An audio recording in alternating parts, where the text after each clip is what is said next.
बचाओ, मिट्टी को बचाओ, बचाओ भाई बचाओ, मिट्टी को बचाओ, बचाओ भाई बचाओ, मिट्टी को बचाओ।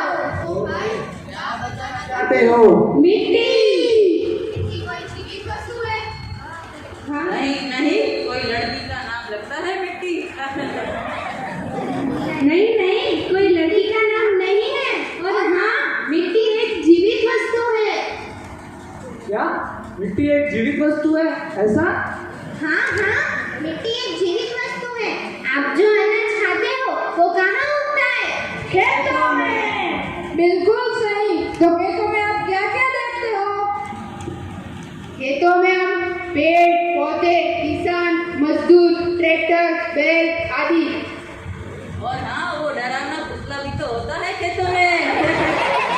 हे भगवान, यही समस्या है आजकल की पढ़ाई लिखाई की। क्या आप सब लोग जानते हैं कि हम लोग मिट्टी को मिट्टी क्यों कहते हैं, रेत क्यों नहीं कहते? मिट्टी में मौजूद ऑर्गेनिक कंटेंट उसे रेत बनने नहीं देता है, वो उसे उपजाऊ रखता है और उसे मिट्टी कहते हैं। वो रेत नहीं बनता और उसमें फसलें उगती है। क्या आप सब लोग जानते हैं यूनाइटेड नेशन की एक रिपोर्ट के अनुसार हर साल इस दुनिया में से 1.2 करोड़ एकड़, जी हाँ 1.2 करोड़ एकड़ मिट्टी नष्ट हो जाती है, जो कि एक ग्रीक देश के क्षेत्रफल जितना है। मिट्टी नष्ट हो जाना यानी जमीन का बंजर हो जाना। हर मिट्टी में कम से कम 3 से 6% ऑर्गेनिक कंटेंट का होना बहुत ही ज़्यादा अनिवार्य है। क्या आप सब लोग जानते हैं कि हमारे भारत देश की मिट्टी में कितना ऑर्गेनिक कंटेंट मौजूद है?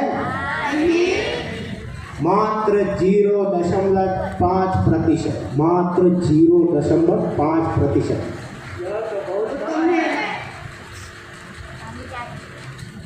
पर ऑर्गेनिक कंटेंट कम हो तो क्या फर्क पड़ता है? देखो भाई, कम ऑर्गेनिक कंटेंट वाली मिट्टी में उगने वाले फल सब्जियां कम पोषण देते हैं। जैसे कि हमारे पूर्वज अब से 100 साल पहले जितना पोषण उनको एक संतरा खाने से मिलता था, उतना आज हमें 8 संतरे से मिलता है। क्या आप जो फल और सब्जियां खा रहे हो उसमें केमिकल का स्वाद अनुभव नहीं करते? क्या बात कर रहे हो? हमें तो केले खाते हैं तो उसमें भी मिठास नहीं होती है।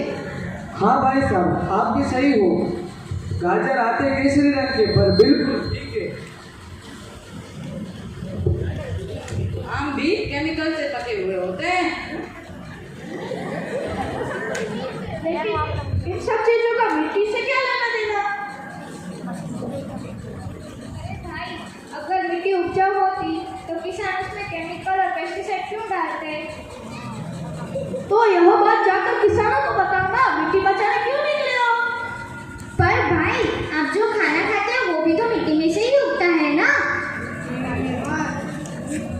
आप सब जानते हो, पिछले 2 दशकों में 3 लाख किसानों ने आत्महत्या की है। अरे बहन, यदि कोई किसान अपना दिवाला फूंक दे तो उसमें हम क्या कर सकते हैं? पर भाई सोचिए, यदि आपकी जमीन में बड़ी मात्रा में फसल होती तो आप अपना लिया कर्ज चुका सकोगे। लेकिन सोचिए, अगर आपकी जमीन ही बंजर बन जाए तो आप अपना लिया कर्ज कैसे चुका सकोगे? और भाई, किसान के पास खेती के अलावा और कोई रास्ता ही क्या होता है? यह बात तो सही है, किसानों के पास खेती के अलावा कोई आमदनी का रास्ता ही नहीं है। इसलिए किसान अपने संतानों को किसान नहीं बनाता, परंतु पढ़ाई लिखाई करवा के उसको नौकरी धंधे में लगाता है। परिणाम स्वरूप माइग्रेशन के प्रश्न खड़े होते हैं। पर यह तो किसानों की समस्या है ना। लेकिन ये भी तो सोचो, अगर किसान खेती करना छोड़ देगा तो खेती करेगा कौन? हमारे लिए धान उगाएगा कौन? और हम जो फल और सब्जियां खा रहे हैं वो आएंगी कहाँ से? और एक रिपोर्ट के अनुसार तो यह भी कहा गया है कि अब हमने मिट्टी बचाने के लिए कदम नहीं उठाया तो 2000 90%? हाँ, 90%। और भाई ये तो रही भविष्य की बात, तुम अभी से मिट्टी बचाने क्यों निकले हो? भाई साहब, आप जिस भविष्य की बात कर रहे हैं वो बहुत ही निकट है। 2050 तक हम जो खाना खाते हैं, जो अन्न उत्पादन होता है, वो 40% घट जाएगा, 40%। और हमारी आबादी 700 करोड़ जो अभी है वो उस वक्त तक 900 करोड़ तक पहुंच जाएगी। हे भगवान, तो क्या हमारे बच्चों को खाना मिलना मुश्किल हो जाएगा? पर मैं आपको एक बढ़िया बात बताती हूँ। वो क्या? यूनाइटेड नेशन के एक अभ्यास के अनुसार जो मिट्टी बचाने के लिए हमने अभी कदम उठाए, तो वे परेशान करने वाले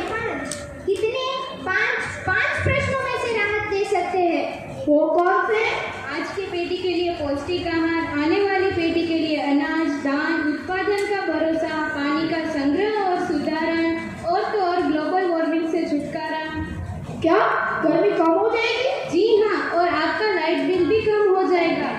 वो कैसे? यदि पाक या फिर फसल लेने के बाद जमीन को खुला ना छोड़ के उसको पेड़ की छांव या फिर मध्यम वर्गीय पाक से ढका जाए, तो वो वातावरण में से कार्बन डाइऑक्साइड खींचेगी और गर्मी कम हो जाएगी। क्या बात कर रहे हो? ये सच में मुमकिन है? अरे भाई, यदि ऐसा होता है तो लाइट और पंखे का बिल भी कम हो जाएगा। अगर हम अभी से मिट्टी बचाने का प्रयत्न करेंगे तो इस 5 चीजों के हम फायदे ले पाएंगे। 5वां फायदा कौन सा? 5वां फायदा है बायोडाइवर्सिटी का रक्षण। वो क्या बोला आपने? बायोडाइवर्सिटी यानी इस जमीन में मौजूद जितने भी जीव जंतु जैसे कि फंग, बैक्टीरिया, केंचुए आदि, उनको बताकर हमें क्या फायदा? उनको क्या आप ये जानते हैं कि जब ये मनुष्य इस धरती से विलुप्त हो जाएंगे, यहाँ से चले जाएंगे, तो फिर ये धरती खिल उठेगी, चारों तरफ हरियाली ही हरियाली होगी, नदियाँ दोनों किनारों से बहेगी, बड़े बड़े तालाब छिलक उठेंगे। ये जितने भी जीव जंतु हैं, पशु पक्षी, वो अपना जीवन एकदम निर्भय होकर खुशी खुशी गुजारेंगे। अगर हम इस मिट्टी को नहीं बचा पाए, इसके अंदर के जीव जंतुओं को नहीं बचा पाए, इस बायोडाइवर्सिटी का रक्षण नहीं कर पाए, तो हम यानी मनुष्यों का जीवन एक बहुत ही बड़ा प्रश्नार्थ है कि हम आगे होंगे या नहीं होंगे। यही सूक्ष्म जीव ही फल और सब्जियां उगाने में और वातावरण में से कार्बन डाइऑक्साइड खींचने में महत्व का किरदार अदा करते हैं। ओह, ऐसा है। हाँ, आपने तो एक तीर से 2 निशाने की कहावत तो सुनी थी, पर यहाँ पर तो 5 प्रश्न हल हो गए। और हाँ, भविष्य में हमारे बच्चों को पौष्टिक आहार भी मिल पाएगा और एसी का उपयोग भी कम हो जाएगा। और पानी की समस्या भी सुलझ जाएगी। अरे वाह, आपकी बात मान लेते हैं, मिट्टी बचानी चाहिए।